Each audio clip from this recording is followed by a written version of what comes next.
आनंदपुर गांव में सोहन नाम का एक हलवाई रहता था। वह बहुत ही बढ़िया और स्वादिष्ट मिठाई बनाने के लिए जाना जाता था। इसकी वजह से उसकी दुकान पूरे गांव में बहुत मशहूर थी। पूरा गांव उसी की दुकान से मिठाई खरीदता था। वह और उसकी पत्नी मिलकर शुद्ध देसी घी की मिठाइयां बनाते थे। इससे मिठाइयां काफी अच्छी और स्वादिष्ट बनती थी। हर रोज शाम होते होते उसकी सारी मिठाइयां बिक जाती थीं और वह एक अच्छा खासा मुनाफा कमा लेता था। मिठाइयों से जैसे ही आमदनी बढ़ने लगी, सोहन के मन में और पैसा कमाने का लालच आने लग गया। अपने इसी लालच के चलते उसे एक तरकीब सूझी। वह शहर गया और वहां से एक दो चुंबक के टुकड़े ले आया। उन टुकड़ों को उसने अपने तराजू के नीचे लगा दिया। इसके बाद एक नया ग्राहक आया जिसने सोहन के पास से 1 किलो जलेबी खरीदी। इस बार तराजू में चुंबक लगाने की वजह से सोहन को अधिक मुनाफा हुआ। उसने अपनी इस तरकीब के बारे में अपनी पत्नी को भी बताया, लेकिन उसकी पत्नी को सोहन की यह चालाकी बिल्कुल अच्छी नहीं लगी।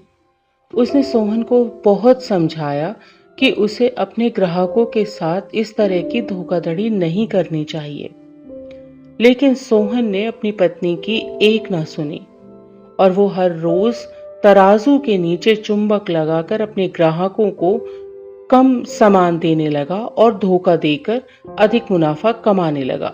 इससे सोहन को बहुत खुशी हुई। एक दिन सोहन की दुकान पर रवि नाम का एक नया लड़का आया। उसने सोहन से 2 किलो जलेबी खरीदी। सोहन ने उसे भी चुंबक लगे तराजू से जलेबियां तोलकर दे दी। रवि ने जैसे ही जलेबी उठाई तो उसे लगा कि जलेबी का वजन 2 किलो से कुछ कम है।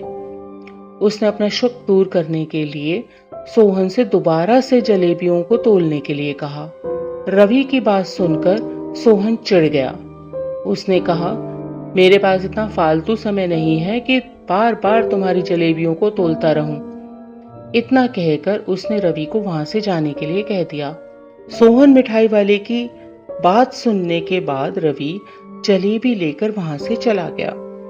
वह एक दूसरी दुकान पर गया और वहां बैठे मिठाई वाले से अपनी जलेबी तोलने के लिए कहा। जब दूसरे दुकानदार ने उन जलेबियों को तोला तो जलेबी सिर्फ 1.5 किलो ही थी। अब उसका शक यकीन में बदल गया था। उसे पता चल गया था कि सोहन मिठाई वाले के तराजू में कुछ गड़बड़ है। अब उसने तराजू की गड़बड़ को सबके सामने लाने का निश्चय कर लिया था और उसके लिए वो खुद एक तराजू खरीद लाया और उसे ले जाकर सोहन मिठाई वाले की दुकान के पास ही रख दिया। फिर रवि अपने सभी गांव के लोगों को वहां पर इकट्ठा करने में लग गया। जैसे ही लोगों की थोड़ी भीड़ बढ़ने लगी तो उसने गांव के लोगों को कहा कि आज मैं आप सभी लोगों को एक जादू दिखाऊंगा। यह जादू देखने के लिए बस आप लोगों को सोहन मिठाई वाले से खरीदा गया सामान एक बार इस तराजू में तोलना होगा और आप देखेंगे कि कैसे सोहन मिठाई वाले के तराजू से तोली गई मिठाइयां इस दूसरे तराजू में आने पर अपने आप ही कम हो जाती हैं।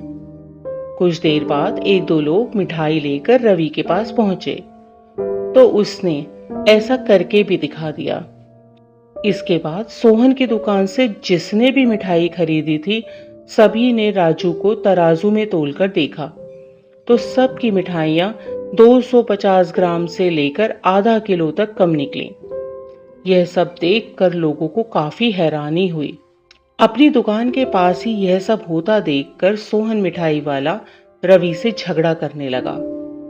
उसने लोगों को बताया कि रवि यह सब नाटक कर रहा है अपनी बात को सही साबित करने के लिए।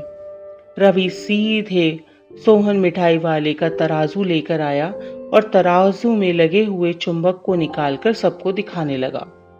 यह देखकर गांव वालों का गुस्सा 7वें आसमान पर चढ़ गया। सब ने मिलकर उस लालची मिठाई वाले को खूब मारा। अब उस लालची मिठाई वाले को अपने लालच और उसके कारण की गई गलत हरकतों पर पछतावा हो रहा था। उसने अपने गांव के सभी लोगों से माफी मांगी और यह वादा भी किया कि भविष्य में कभी कोई ऐसी जालसाजी नहीं करेगा। सोहन की इस धोखाधड़ी से पूरा गांव नाराज था, इसलिए लोगों ने उसकी दुकान में जाना कम कर दिया था। उधर सोहन के पास पछताने के अलावा और कुछ नहीं बचा था, क्योंकि वह पहले ही पूरे गांव का भरोसा खो चुका था। तो हमें इस कहानी से यही सीखने को मिलता है कि हमें कभी भी लालच नहीं करना चाहिए। हमेशा ईमानदारी के साथ काम करने से ही इंसान का नाम होता है। लालच के चलते भले ही कुछ समय के लिए हमें ज्यादा फायदा हो जाए, लेकिन उससे इज्जत और आत्मसम्मान दोनों ही कम हो